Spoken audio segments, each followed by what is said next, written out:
Անապատում մեր հայրերի հետ էր վկայության խորանը, ինչպես նա, որ խոսեց Մովսեսի հետ, հրաման տվեց շինել այն ըստ այն օրինակի, որ ինքը տեսել էր։ Եվ մեր հայրերն էլ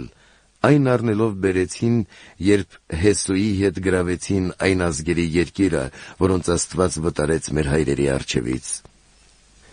Այսպես էր մինչև Դավթի օրերը,